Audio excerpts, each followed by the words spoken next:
আমাদের যিনি মাননীয় ধর্মমন্ত্রী জনাব কায়কুবাস সাহেব আপনাদের মাহফিলে আসার সময় আমাকে মোবাইলে ফোন করেছে। আজকে ফোন করে তিনি আমার কাছে দোয়া চাইলেন।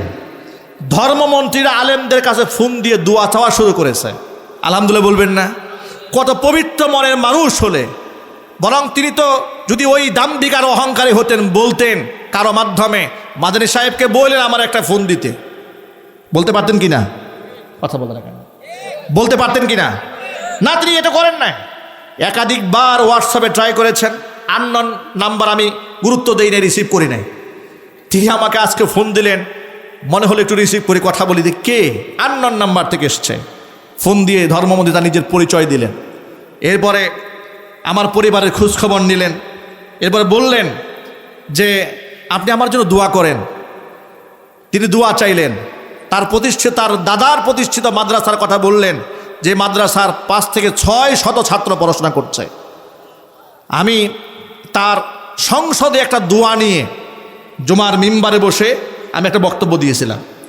সেটা হচ্ছে, রাষ্ট্রীয়ভাবে যাদের জন্য শোক বার্তা পেশ করা হয়েছে, শোক প্রস্তাব দেওয়া হয়েছে, তাদের জন্য আগে তো নীরবতা পালন করা হতো। এই দেশের নিয়ম, চুপচাপ দাঁড়িয়ে থেকে 1 মিনিট সকলে নীরবতা পালন করেন। আচ্ছা, 1 মিনিট কেন? সারা জীবন চুপচাপ দাঁড়ায় থাকলে যাদের জন্য আপনি আজকে দাঁড়িয়ে থাকলেন, তাদের কি 4 পয়সার ফায়দা হবে? চিল্লায় বলেন, ফায়দা হবে? আর সেখানে যদি আপনি কোরআন তেলাওয়াত করেন, একটু দোয়া করেন আল্লাহর কাছে, ফায়দা হবে কি না? কায়কুবাস সাহেব তিনি জুলাই আগস্ট বিপ্লবে যারা শাহাদাত বরণ করেছেন তাদের জন্য দোয়া করেছেন, সংসদে দাঁড়িয়ে ধর্মমন্ত্রী দোয়া করেছেন, এবং দোয়ার ভাষাগুলো অত্যন্ত বিনয় আবনত চিত্তে রবের কাছে তিনি চেয়েছেন। এই দোয়াটা আপনারা দেখেছেন। এই সুন্দর দোয়ার ব্যাপারে আমি জুমার মিম্বারে তার জন্য প্রশংসা করেছিলাম, যে একজন ধর্মমন্ত্রী এত সুন্দর ভাষায় দোয়া করেছেন। দোয়া শুনে মনে হয় তিনি আহলুল্লাহ দ্বারা প্রভাব বিস্তার তার মধ্যে হয়েছে। আল্লাহর ওলিদের সান্নিধ্য প্রাপ্ত যদি কেউ না হয়, দিনদার যদি না হয়, রবের কাছ থেকে এত বিনয়ের সাথে কিছু চাওয়া যায় না, ঠিক কিনা? কিছু কিছু ভাইরা তার ব্যাপারে একটা বাজে মন্তব্য লিখেছে অনলাইন সোশ্যাল মিডিয়াতে, যে তিনি কান্নার অভিনয় করেছেন। আমি বয়ানে বলেছি, ভাই, রবের কাছে যখন চাইতে হয়, কান্না যদি নাও আসে, কান্নার ভান করাটাও সুন্নত, ঠিক না? ঠিক বলেন। এই বক্তব্যটা আপনারা অনেকেই শুনেছেন। এই বক্তব্যটা কায়কুবাস সাহেব শুনেছেন। শোনার পরে তিনি মূলত কৃতজ্ঞতা আদায় করার জন্য আমাকে ফোন করেছেন এবং দোয়া চাওয়ার জন্য ফোন দিয়েছেন। বহুবার চেষ্টা করেছেন, পান নাই, আজকে ফোন দিয়েছেন, কথা বলেছি। আমি আপনাদেরকে শুধু এই কথা বোঝাতে চাই, বর্তমান সরকারে যারা আছেন এবং বিরোধী দলে যারা আছেন, এদের মধ্যে বহুত ইমানদার ব্যক্তিরা রয়েছেন। কথা বলে না কেন? আছে না নাই? তাহলে এই সংসদে আবুল তাবুল আইন পাশ হবে, ক্ষুধাদ্রোহিতার আইন পাশ হবে, এটা ইনশাল্লাহ আমরা আশা করতে পারি না। তবে আলেমদের পরামর্শ নিয়ে যদি প্রধানমন্ত্রী চলেন, আলেমদের পরামর্শ নিয়ে যদি ধর্মমন্ত্রী চলতে চান, তাহলে ধর্মদ্রোহিতা রাষ্ট্রে হবে, এটা আমরা কল্পনাও করতে পারি না, ঠিক কিনা বলেন? আল্লাহ পাক যেন দায়িত্বশীলদেরকে এই কথাগুলোর উপর আমল করার তৌফিক দান করেন। একটু জোর আওয়াজে বলতে হবে আল্লাহুম্মা আমিন। প্রিয় ভাইয়েরা আমার, রাষ্ট্রীয়ভাবে বাংলার জমিনে সমকামিতা, এটাকে প্রমোট করার জন্য বহু লেভেলে চেষ্টা করা হয়েছে। যার দরুন স্ত্রীলিঙ্গ পুংলিঙ্গের পাশাপাশি আরেকটা জেন্ডার দেওয়া হয়েছে, তার নাম হচ্ছে 3rd জেন্ডার, তৃতীয় লিঙ্গ। তৃতীয় লিঙ্গ বলতে কিছু নাই। তৃতীয় লিঙ্গ মানে হিজড়া সম্প্রদায়। কথা বলতে হবে, ঠিক না? ঠিক। কিন্তু আপনারা শুনে অবাক হবেন, কিছুদিন আগে ইন্টারিম গভর্নমেন্টের সময়েও যে বই পুস্তকগুলো ছাপা হয়েছে, সেখানে একটা অধ্যায় রাখা হয়েছে এইভাবে, যে ওই যে মনে আছে আপনাদের খুনি হাসিনার আমলে শরীফার একটা গল্প দেওয়া হয়েছিল বাচ্চাদেরকে, মনে আছে? মানে শরীফ থেকে শরীফা কেমনে হয়ে গেলেন? ছিল সে পুরুষ, হয়ে গেছে কি নারী। এখন তারা ব্যাখ্যা লিখেছে যে জন্মগতভাবে কে কোন জেন্ডার নিয়ে জন্মগ্রহণ করে সেটা নাকি আসল পরিচয় নয়। আসল পরিচয় হচ্ছে সে নিজেকে কি মনে করে, সেটা নাকি আসল পরিচয়। নাউজুবিল্লাহ, তো আসতে বললেন। এর মানে হচ্ছে কেউ যদি ছেলে হয়ে জন্মগ্রহণ করে তাহলে ছেলে বলা যাবে না, মেয়ে হয়ে জন্মগ্রহণ করলে তারে মেয়ে বলা যাবে না, বরং সে নিজের কি মনে করে সেটা হলো আসল পরিচয়। ছেলে হওয়ার পরে কেউ যদি নিজেকে মেয়ে মনে করে তাহলে তাকে মেয়ে গণ্য করতে হবে। আবার যদি কেউ মেয়ে হওয়ার পরে নিজেকে ছেলে মনে করে তাহলে তাকে ছেলে গণ্য করতে হবে, এটাই নাকি আইন। জুড়ে বলেন নাউজুবিল্লাহ। এগুলা পশ্চিমাদের দেশে সভ্যতা। এই সভ্যতা বাংলাদেশে আসুক আপনারা চান? আরো জোরে বলতে হবে, আপনারা চান? তাহলে সমকামিতা কোনোভাবে বাংলাদেশে আসতে পারে না। এখন আপনারা বলবেন তাহলে সেই সমকামিতা বাংলাদেশে কোন দিক থেকে আসতেছে? এই যে গত ঈদ উল ফিতর উদযাপন করার পরে ঢাকাতে আমাদের বাংলাদেশের জুলাই আগস্ট বিপ্লবের প্রথম সারির নেতা আসিফ মাহমুদ সজীব ভুইয়া, তার নেতৃত্বে একটা আনন্দ মিছিল হয়েছে, দেখেছেন না আপনারা? ওই র্যালিতে দেখলাম আপনার ঢাক ঢোল বাজানো হচ্ছে, বিভিন্ন গান গাওয়া হচ্ছে, এবং পেছনে অদ্ভুত আকারের কিছু লোকেরা সাজ গ্রহণ করেছে। সেই যে সাজটা দিয়েছে, ওই সাজের মধ্যে সমকামিতার সিমটম পাওয়া গেছে। সমকামীরা বসে নাই, কোন দিক থেকে কোন জায়গায় সবল মারবে আপনারা কল্পনা করতে পারবেন না। সমকামীদের একটা সিমটম আছে। সমকামীদের গোটা বিশ্বের মধ্যে তাদের একটা আইডিওলজি আছে, তাদের প্রতীক আছে। সেই প্রতীকটা কি? সেটা হচ্ছে আপনার রংধনু প্রতীক। দেখবেন তারা ফ্ল্যাগ উড়াবে রংধনু দিয়ে, ক্যাপ বানাবে ক্যাপের মধ্যে রংধনু, গেঞ্জি বানাবে গেঞ্জির মধ্যে রংধনু, এরপরে মাথার মধ্যে চুলটা রং করবে রংধনুর মতো করে, জামা গায়ে দিবে রংধনু দিয়ে। এটা হচ্ছে সমকামীদের সিমটম। কাদের সিমটম জুড়ে বলেন? গোটা দুনিয়ার মধ্যে যারা নারীকে পুরুষকে বিবাহ করতে চায়, এই গ্রুপটা তাদের এই মিশনকে গোটা বিশ্বব্যাপী ছড়িয়ে দেওয়ার জন্য যে আন্দোলন করে, সে আন্দোলনের পোশাক পরে সেই ঢঙে সেই রঙে সেজে মুসলমানদের পবিত্র ঈদ উল ফিতরের আনন্দ মিছিলের মধ্যে তারা সামিল হয়ে গোটা বাংলাদেশের মুসলমানদের ইতিহাসকে তারা কলঙ্কিত করেছে। ঠিক না ভাই? ঠিক বলেন।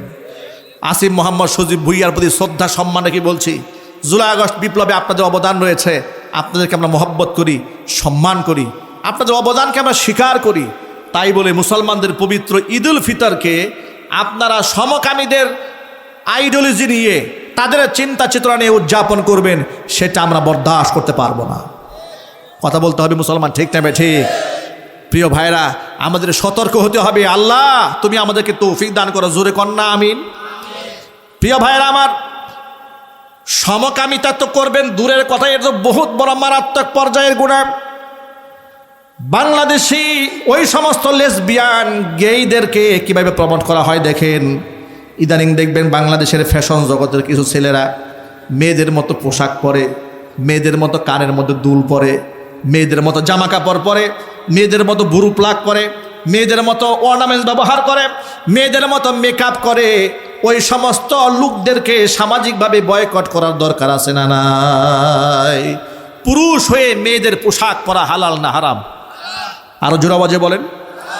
পুরুষ হয়ে নারীর পোশাক, নারী হয়ে পুরুষের পোশাক হালাল না হারাম? আল্লাহ নবী কি বলেছেন শোনেন।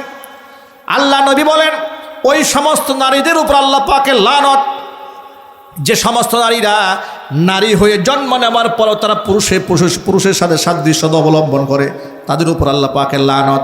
আবার ওই সমস্ত পুরুষদের উপর আল্লাহ পাকের লানত, যে সমস্ত পুরুষেরা নারীদের বেশভূষা ধারণ করে। যুবকেরা, এই যে কয়েকদিন আগে দেখেছেন এডলফ খান, সে নাকি বাংলাদেশের শ্রেষ্ঠ সুদর্শন পুরুষ, তাকে পুরস্কার দেওয়া হয়েছে। এই এডলফ খানের দিকে তাকালে আমাদের যুবক ভাইরা ঠিকই বুঝতে পারতেছে যে এডলফ খানের দিকে তাকালে ও কি পুরুষ না মহিলা না হিজড়া, এটা বোঝাই মুশকিল। ঠিক না ভাই? ঠিক বলেন। আপনাদেরকে আরেকটা সংবাদ জানায় রাখি। আপনি বলবেন, হুজুর এই কঠিন বিষয়গুলো আমাদেরকে কেন বলেন? ইলমুল হাল, সমসাময়িক জ্ঞান সম্পর্কে যদি মুসলমানদের ধারণা না থাকে, মুসলমানরা নিজের অজান্তে তার ঈমানকে হারায় ফেলবে। আপনি চিন্তা করেন, রাষ্ট্রীয়ভাবে যদি মর্যাদা দেওয়া হয় এডলফ খানের মতো নিকৃষ্ট একটা পুরুষকে, যে মহিলাদের মতো ড্রেস আপ পরে, মহিলাদের মতো পোশাক পরে।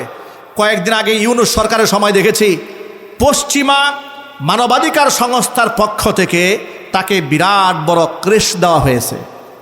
সে নাকি মানবাধিকার প্রতিষ্ঠিত করতেছে বাংলাদেশে। নাউজুবিল্লাহ পড়েন। এটার নাম নাকি মানবাধিকার, মানে পুরুষ হয়ে মহিলাদের পোশাক পরে সে নাকি বাংলাদেশে মানবাধিকারের প্রচার করে বেড়াচ্ছে, এই জন্য তাকে পুরস্কার দেওয়া হয়েছে। একটু ঘৃণার সাথে নাউজুবিল্লাহ পড়েন। আমরা আপনাদের সামনে কোরআন থেকে এই আয়াতগুলো তেলাওয়াত কেন করছি?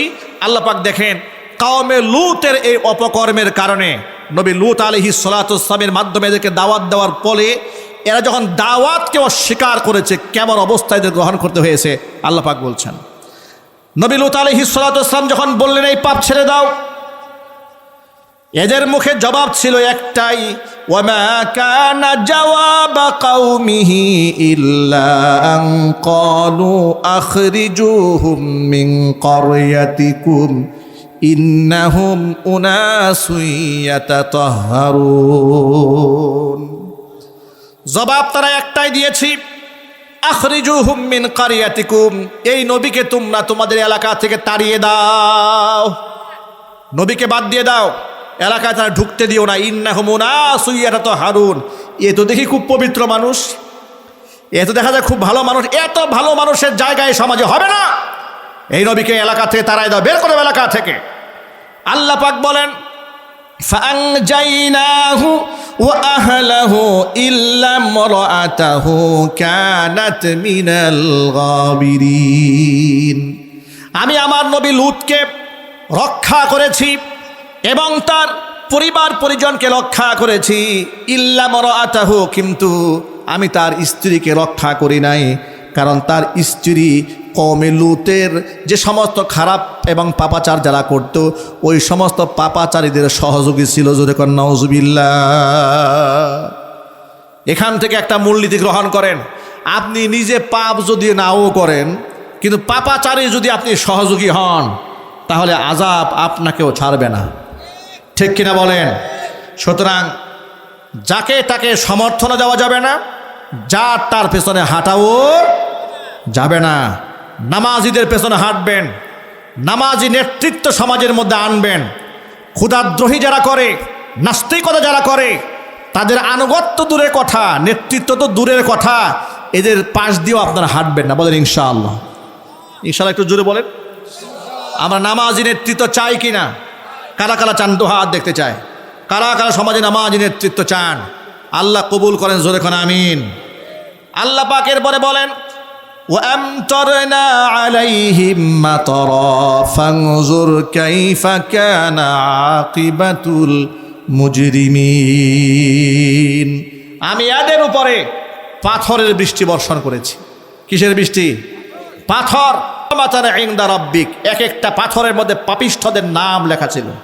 সেই পাথর দিয়ে উপর থেকে আমি বৃষ্টির মতো আমি এদেরকে পাথর বৃষ্টি নিক্ষেপ করেছি, এরপর আমি এদেরকে ধ্বংস করে দিয়েছি। অবস্থা এমন হয়েছে, কোরআন মাজিদের মহান আল্লাহ রাব্বুল আলামিন এই বিষয়টি বর্ণনা করতে গিয়ে সূরা হুদের মধ্যে আল্লাহ পাক বলেছেন, যখন আমার এই বিধান কার্যকর হয়ে গেল, যখন শাস্তির ফয়সালা চলে আসলো, তখন ফাজআলনা আলিয়াহা সাফিলাহা, আমি উলট পালট করে দিলাম এদের জমিনকে, আমি উল্টায় দিয়েছি। জোরে কর নাউযু বিল্লাহি মিন যালিক। আল্লাহ বলছেন, ফালাম্মা জাআ আমরুনা জাআলনা আলিয়াহা সাফিলাহা, আমি উপরকে নিচ করে দিয়েছি, উল্টায়া জমিন সহ আমি নিক্ষেপ করেছি। ওয়া আমতারনা আলাইহা হিজারাতাম মিন সিজ্জিলিম মানদুদ, আমি পাথর বৃষ্টি এদের উপর বর্ষণ করেছি। এক একটা পাথরের মধ্যে মুসাওয়ামাতান, রবের পক্ষ থেকে অপরাধীদের নাম লিখিত ছিল যারা এই জমিনের মধ্যে সমকামিতা করেছে। যুবক ভাইরা, এই সমকামিতার ফিতনা থেকে বাঁচার জন্য কয়েকটা আমল আছে, সেই আমলগুলা একটু ঠান্ডা মাথায় শুনেন। ছোট্ট ছোট্ট নাবালক বাচ্চা, কথা কি শুনতে কষ্ট হচ্ছে নাকি? যাদের মুখে এখনো দাড়ি উঠে নাই, দাড়ি মোষ উঠে নাই, গিলমান, এই বাচ্চাদের গালের মধ্যে হাত দিয়ে দেখবেন মোটামুটি একটু বয়স হয়েছে, দেখতে সুন্দর লাগে না বাচ্চাদেরকে? এদেরকে এক বিছানায় এদের সাথে আপনারা শোবেন না।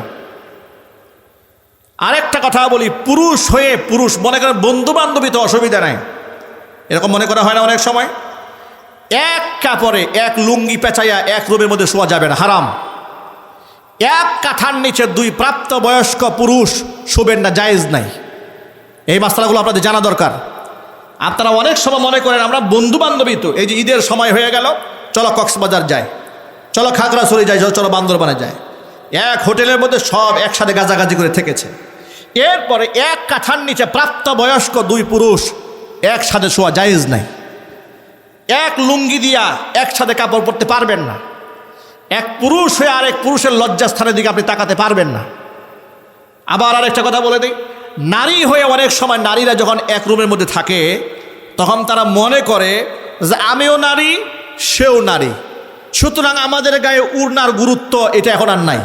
যেহেতু পুরুষ নাই, গায়ের মধ্যে উড়না না থাকলেও কোনো অসুবিধা নাই। হারাম, এটা করতে পারবেন না। অপর নারীর জন্য আপনার দেহের ওই অংশটুকু দেখা জায়েজ, মাহারাম পুরুষের জন্য আপনার অঙ্গ প্রত্যঙ্গ যতটুকুন দেখা জায়েজ। এর মানে আপনার হাতের কবজি থেকে শুরু করে হাত পর্যন্ত দেখতে পারে, সর্বোচ্চ আপনার ফেসটা পরনারী দেখতে পারে। আপনি তার সামনে এলোমেলো হয়ে পোশাকের কোনো ঠিক ঠিকানা থাকবে না, এক রুমের মধ্যে আপনি থাকবেন না। এর দ্বারা শয়তান আপনাদের মধ্যে সমকামিতার ভাইরাস ঢুকিয়ে দেওয়ার সম্ভাবনা আছে না নাই? শয়তানের সমাজে নাই? এই যে আপনারা তো কয়েকদিন আগে শুনেছেন অমুক জেলার মেয়ের সাথে পালায়ে গেছে, বিভিন্ন পত্রপত্রিকায় নিউজ আসছে। তাদেরকে সাংবাদিকরা জিজ্ঞেস করে তুমি কোত্থেকে আসছো? বলে টাঙ্গাইল থেকে এসেছি। তুমি কোথা থেকে এসেছো? আমি খুলনা থেকে এসেছি। তো কেন এলে? বলে অনলাইনে আমাদের সম্পর্ক হয়েছে। আরে বাবা, নারী হয়ে নারীর সাথে কেমনে সম্পর্ক হয়? বলে আমাদের অত্যন্ত মহব্বত, আমরা একে অপর ছাড়া বাঁচবো না, আমরা একজন আরেকজনকে বিয়ে করতে চাই। নাউজুবিল্লাহ বললেন না? আস্তাগফিরুল্লাহ পড়েন। লা হাওলা ওয়ালা কুওয়াতা ইল্লা বিল্লাহ। এই পাপাচারের মধ্যে আগামী প্রজন্ম ধ্বংস হয়ে যাবে, এটা আমরা চাই না। আমরা চাই এই তথাকথিত মানবাধিকার, পশ্চিমা মানবাধিকার এই বাংলার জমিনে আসবে, আর সেটা নিয়ে প্রতিবাদ হবে না, তা তো হতেই পারে না। এটা আইন নিয়ে পাশ হবে দূরের কথা, পশ্চিমা মানবাধিকারের নামে এই সমকামী আইন বাংলাদেশের কোনো একজন ব্যক্তিও গ্রহণ করবে, সেটা আমরা হতে দেব না ইনশাআল্লাহ। বলেন ইনশাআল্লাহ। আমি যে পয়েন্টগুলো বললাম মনে থাকবে তো ইনশাআল্লাহ? মা বোনদেরকে সতর্ক করে আরেকটা কথা বলি, জানি আপনাদের কষ্ট হচ্ছে গরমের মধ্যে, তো এই শীতের সময় ওয়াজ করতেও একটু মজা, শুনতে একটু মজা, গরমের মধ্যে বসে থাকতে একটু অস্থিরতা লাগে। এরপর আমি সংক্ষিপ্ত কথা বলে শেষ করে দেব ইনশাআল্লাহ। মা বোনদের জন্য খুব গুরুত্বপূর্ণ একটা পয়েন্ট। মা বোনেরা মনে করে পরনারীর সামনে মাথায় কাপড় থাকলো কিনা, বুকে কাপড় থাকলো কিনা দেখার দরকার নাই, যেহেতু সে একটা নারী, আমি একটা নারী। আপনি তো জানেন না আপনি নিজেকে তার সামনে উপস্থাপন করার কারণে কত বড় গুনার ভাগীদার আপনি হয়েছেন। সমস্ত মেয়েরা তো সতর্ক নয়। এই মেয়েটা তার স্বামীর ঘরে যখন যাবে গল্পের ছলে বলবে আমার একটা বান্ধবী ছিল, যা একটা ফিগার ছিল আমার বান্ধবীর। কথা বলে না কেন? বাস্তবতা আছে না নাই? আমার একটা বান্ধবী ছিল, আমার ক্লাসমেট, যা একটা ফিগার না, দারুণ। তখন স্বামী কল্পনার জগতে চিন্তা করে ওই বান্ধবীটা আমার দরকার ছিল। নাউজুবিল্লাহি মিন যালিক, লা হাওলা ওয়ালা কুওয়াতা ইল্লা বিল্লাহ। এই সুযোগটা আপনি আপনার বান্ধবীকে কেন দিলেন? এই সুযোগটা আপনি কেন দিয়েছেন? আপনার অবহেলার কারণে আপনি এই শয়তানি রাস্তাটা আপনি খুলে দিয়েছেন।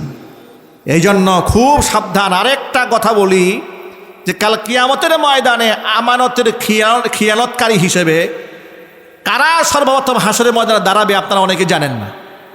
মানে সবচেয়ে নিকৃষ্ট আমানতের খিয়ানতকারী কাদেরকে বলা হয়েছে?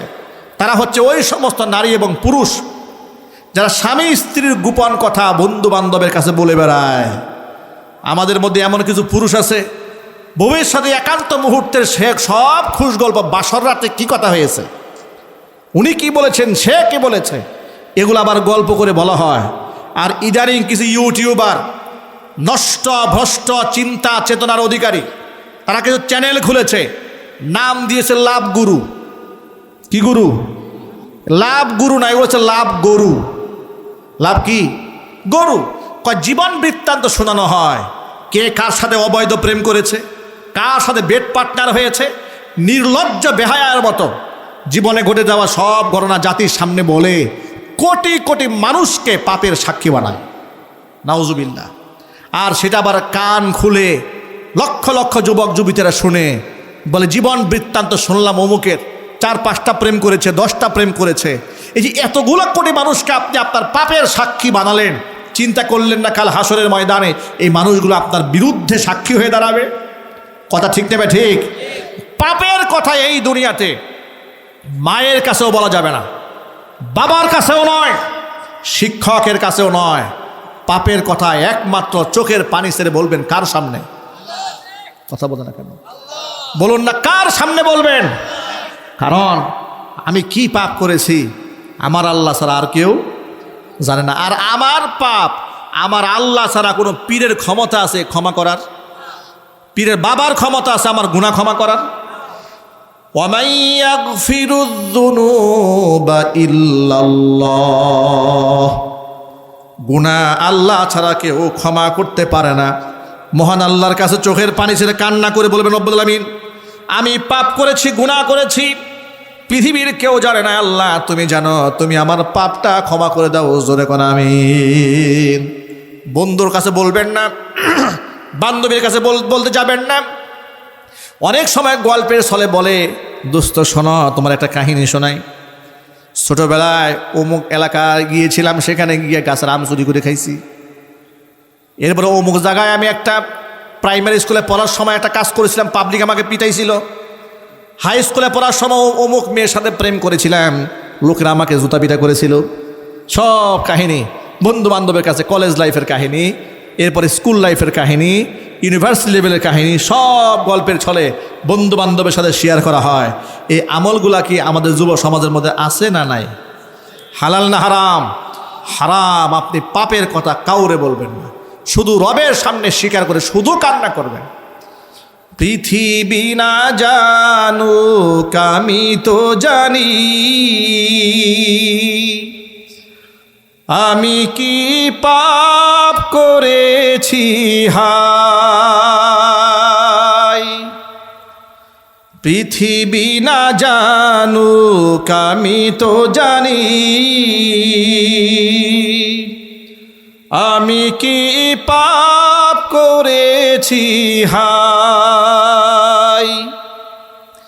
আমার পাপের করলে বিচার, বাঁচার আমার নাই উপায়।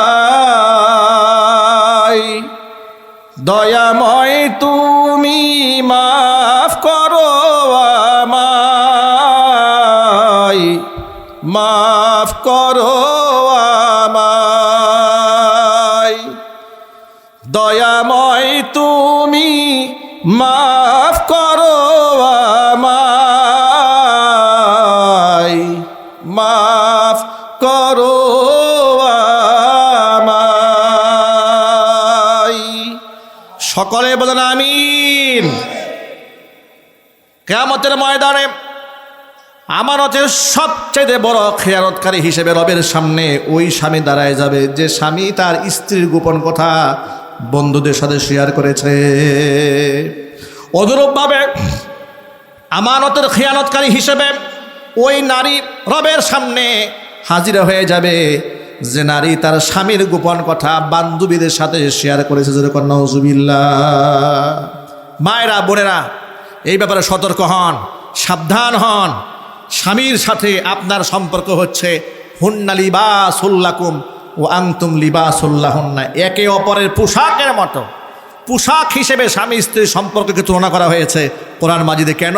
এই যে পোশাক আমি গায়ে দিয়েছি, আমি গায়ে দেওয়ার পরে আমার শরীরের মধ্যে যদি কোনো স্পট থাকে, কোনো দোষ থাকে, এটা কি আপনারা দেখতে পাবেন? আরও জোরে বলেন। তাহলে পোশাক মানুষের দোষকে গোপন রাখে। স্বামী আর স্ত্রীর সম্পর্ক ঠিক এরকম। স্ত্রীর কোনো আভ্যন্তরীণ দোষ থাকলে এটা পাবলিকলি প্রচার করবেন না, তার আত্মমর্যাদায় লাগবে, আপনি এটা হেফাজত করবেন। অনুরূপভাবে স্বামীর যদি কোনো দোষ ত্রুটি থেকেও থাকে, এটা স্ত্রীর দায়িত্ব হচ্ছে সেটাকে আড়াল করে স্বামীর মর্যাদাকে অক্ষুণ্ণ রাখা। আল্লাহ পাক যেন এই কথাগুলোর উপরে আমার মায়েদেরকে, আমার ভাইদেরকে, বোনদেরকে সকলকে আমল করার তৌফিক দান করে। জোরে কোন আমিন। আরেকটা কথা বলি, ঠান্ডা মাথায় কথাটা একটু কান খুলে শুনে রাখেন। এই যে এই সমাজের মধ্যে এখন দেখবেন স্বামী আর স্ত্রীর মধ্যে ঝগড়া, বিবাদ, মারামারি, এমন অবস্থা শুরু হয়েছে, ডিভোর্স এবং তালাক এমন পর্যায়ে শুরু হয়েছে যে করোনাকালীন সময়ে টাঙ্গাইল জেলার সখীপুরে শুনেছি 6 মাসের ব্যবধানে বিবাহ হয়েছে 800+, ডিভোর্স হয়েছে 600+। নাউজুবিল্লাহ। এত ডিভোর্সের সংখ্যা এখন দিন দিন বেড়েই চলছে। কেন হয়েছে? কারণ একে অপরের হক, স্বামী হয়ে স্ত্রীর, স্ত্রী হয়ে স্বামীর যে হক আদায় করা দরকার সে আদায় থেকে আমরা বঞ্চিত হচ্ছি। আমরা আমাদের ঘরের মধ্যে নামাজ রাখি নাই, রোজা রাখি নাই, কোরআন শরীফ রাখিনি। ছোট্টবেলায় দেখেছি 90-এর দশকে আমাদের মা চাচিরা ফজরের নামাজ পড়ে গুনগুন কণ্ঠে তার কোরআন তেলাওয়াত করতেন। ঘরের বাহির থেকে মা বোনদের গুনগুনানি কোরআন তেলাওয়াতের আওয়াজ শোনা যেত। আজকে কি সেই আওয়াজটা শোনা যায়? না, সেগুলো সব বন্ধ হয়ে গেছে। আল্লাহর রহমত থেকে আমরা বঞ্চিত হয়ে যাচ্ছি। গোটা দুনিয়ার বিশ্ব পরিমণ্ডলের যে বাস্তবতা, আল্লাহর দয়া, আল্লাহর রহমত ছাড়া আমাদের কি বাঁচার কি কোনো উপায় আছে ভাই? জোরে বলেন আছে? যদি বিশ্বযুদ্ধ শুরু হয়ে যায় আমাদের মতো গরিব রাষ্ট্রের কি করার আছে বলেন? হরমুজ প্রণালী বন্ধ করে দিয়ে ইরান পৃথিবীর শক্তিধর রাষ্ট্রগুলোর জন্য এমন নিষেধাজ্ঞা জারি করেছে। আজকে পত্রিকার মধ্যে পেলাম এক একটা তেলের জাহাজ যদি হরমুজ প্রণালী দিয়ে যায় 24 কোটি টাকা ইরানকে দিতে হবে। তাহলে সেই তেলের ব্যারেলের দাম কত গিয়ে পড়বে চিন্তা করেন। এরা যদি ধনী রাষ্ট্রের জন্য করেছে, তবে ইরান বলেছে বাংলাদেশের জাহাজকে আমরা আটকাবো না। আলহামদুলিল্লাহ বলেন যে বাংলাদেশের জাহাজ আমরা আটকাবো না। আমাদের দেশের জাহাজ আটকানো হচ্ছে না, এতেই পাম্পে তেল নাই। কথা ঠিক না ঠিক জোরে বলেন? আমাদের দেশের জাহাজ আটকানো হচ্ছে না, এতেই পাম্পে কি নাই? তেল নাই। যদি ইরান জাহাজ আটকাই দিত তাহলে কি হইতো এই দেশে? Serial serial. ওই যে আজকে দেখলাম আপনার নাসিরউদ্দিন পাটোয়ারি পোস্ট করেছে যে 4 ঘন্টা সিরিয়ালে দাঁড়িয়ে থেকেও আমরা মোটর সাইকেলে তেল ঢুকাতে পারলাম না। 4 ঘন্টা সিরিয়ালে দাঁড়িয়ে থেকেও তার মতো বিখ্যাত লোকেরা তেল পায় না, তাহলে অখ্যাত লোকদের অবস্থা কি হবে? ঠিকঠাক ঠিক জুড়ে বলেন। এই যে আজকে আপনাদের এখানে গাড়ি ড্রাইভ করে এসছি না, কত চিন্তা নিয়ে এসছি জানেন? গাড়ি তো ঈদের সময় তেল শেষ হয়ে গেছে, এখন অকটেন ড্রাইভ গাড়ি, আমাদের গাড়ি গ্যাস করে নাই, তেলে চলে গাড়ি। এখন এই যে ধারাবাহিক প্রোগ্রাম চলছে, যাব কি করে? কারণ যেতে হলে তো আমাকে তেল লাগবে, তেল ছাড়া তো আমি যেতে পারবো না মাহফিলে। আমার এক ঘনিষ্ঠ লোক রয়েছে, বন্ধু, তাকে ফোন দিয়ে এক পাম্পের মালিকের সাথে ইমার্জেন্সি কথা বলে রাতের আধারে ওই যে ওরা বেড়া দিয়ে রাখে না, সুতা দিয়ে বেঁধে রাখে, সুতা উঠাইয়া রাতের আধারে তেল গাড়ি ফুল ট্যাঙ্কি করেছি। এরপর আপনাদের মাহফিল এসছে। তাহলে এইভাবে আর কয়দিন রাতের আধারে এরকম রশি উঠাইয়া চুপি চাপি তেল ট্যাঙ্কি ভরে ভরে ওয়াজ করবো? বলেন আপনারা কত কঠিন পরিস্থিতির মধ্যে বাংলাদেশ আছে, কল্পনা করা যায়? শুনতে পেলাম পৃথিবীর সবচেয়ে বড় তেল বেশি গুদামজাত করেছে আমেরিকা। আমেরিকা যে গোটা দুনিয়ার সবচেয়ে বড় দুশ্মন আর সন্ত্রাসী, এতে তো গোটা জাতির কাছে স্পষ্ট হয়েছে। কথা ঠিক না ঠিক জোরে বলেন?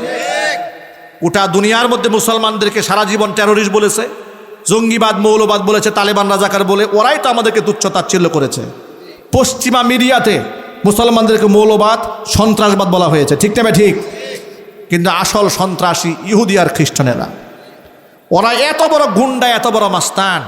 ফিলিস্তিনের মুসলমানদেরকে কিভাবে ওরা হত্যা করেছে? ওরা আফগানিস্তানে 20টা বছর 70,000 তালিবানকে ওরা শহীদ করেছে। ওরা ইরাককে ধ্বংস করেছে, ওরা সিরিয়াকে তছনছ করে দিয়েছে। ওরা এখন ইরানের দিকে নজর দিয়েছে, সাকসেস হলে ওরা পাকিস্তানের দিকে নজর দেবে, ঠিক না ঠিক?